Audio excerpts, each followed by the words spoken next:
We're always looking for that next big thing in health, right? That one superfood, that magic bullet. But what if the secret isn't a thing at all? Today, we're going to pull back the curtain on a universal law of food that's been hiding in plain sight this whole time. Let's jump in. I mean, think about it. We're constantly told to eat more quinoa, add some spirulina, get that kale. But could this constant search for one perfect food actually be distracting us from a much bigger, much more powerful truth about how our bodies are designed to work? The real answer, it isn't in some pill or a fancy powder.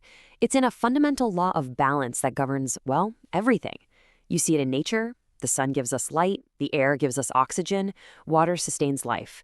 None of them can do it alone. But together, they create a perfect system.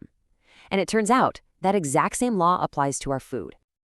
Okay, so to really get this law, first we have to totally tear down the myth of the perfect food. And, there's no better place to start than with something many people call nature's multivitamin. The egg. I mean, it's an incredible little package, isn't it? It's literally designed to contain almost everything needed to create a new life. We're talking complete protein, healthy fats, a whole alphabet of vitamins and minerals.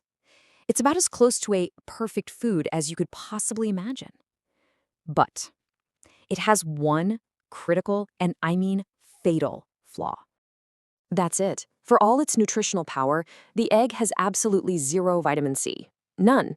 If you tried to live on eggs alone, you would eventually get scurvy, a really nasty disease from vitamin C deficiency. And that one little fact just completely shatters the whole myth of the perfect food.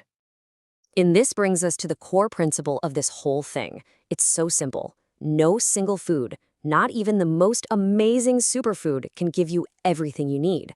Every single food is incomplete, so the only way to get true nutritional balance is through combination.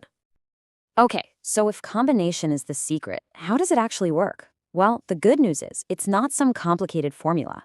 In fact, some of the most powerful nutritional wins come from just putting two things together. Let's go back to our friend, the egg. By itself, it's got that big hole in its nutrition. But what happens if you pair it with, say, a simple orange? Boom! You've just filled that critical vitamin C gap. With just one simple addition, you've created a meal that meets almost all of your daily needs. That's the power of a simple pair. And hey, this isn't just for omnivores. Take a classic meal like lentils and rice. It's a perfect example. On their own, their protein profiles aren't quite complete, but you put them together and they create a complete protein with all the essential amino acids your body needs. Now, throw in some spinach and you're getting this huge boost of iron and folate. It's a trio that works in perfect harmony.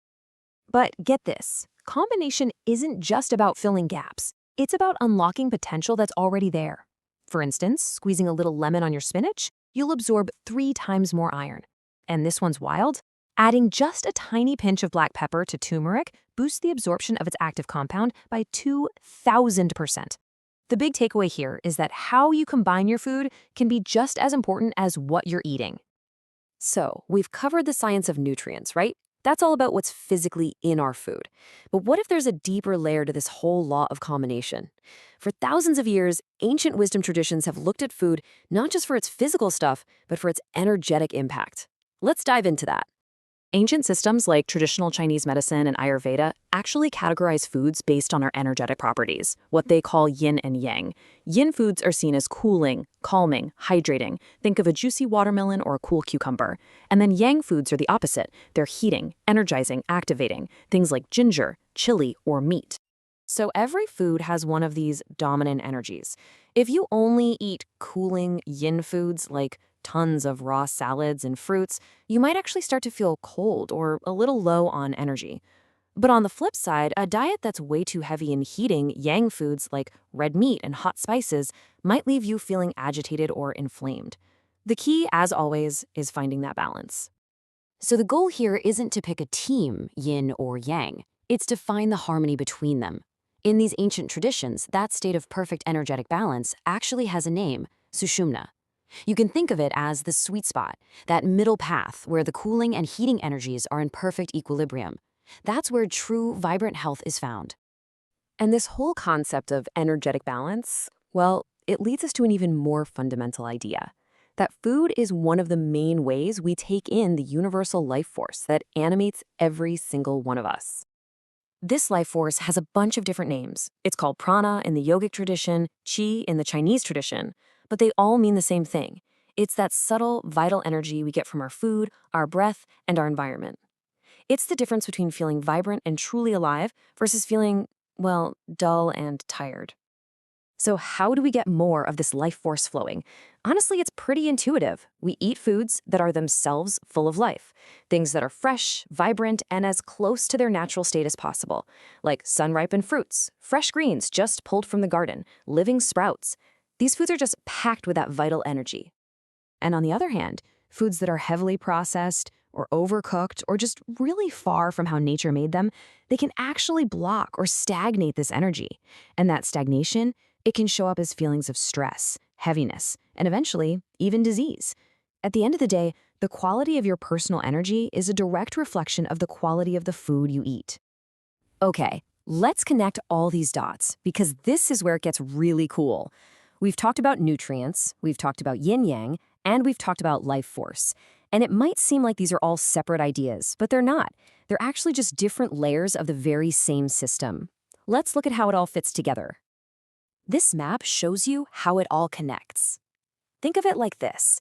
It all starts with pure fundamental energy at the quantum level. That energy then shows up as the life force we call prana or chi. Now, in our bodies, that life force splits into a duality, the cooling yin and the heating yang. When we find that perfect balance between them, that sushumna state, we hit harmony. And what are the most direct, powerful tools we have to influence this entire system every single day? It's the food we eat and the air we breathe. Now, I know this all might sound a little vast and cosmic, but bringing it down to earth is incredibly simple. This isn't about following a strict set of rules. It's about finding your own personal dharma, which is really just your unique, intuitive path to creating balance in your own life. If you only take away one thing from all this, let it be this simple equation. The simple act of thoughtfully combining foods on your plate is a practice of creating harmony. And that harmony, whether you call it nutritional completeness, or yin-yang balance, or free-flowing qi, that is the very definition of health. So the ultimate question isn't what superfood should I eat?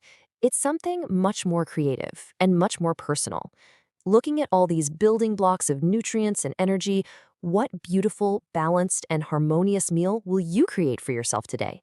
The power, it turns out, is right there on your plate.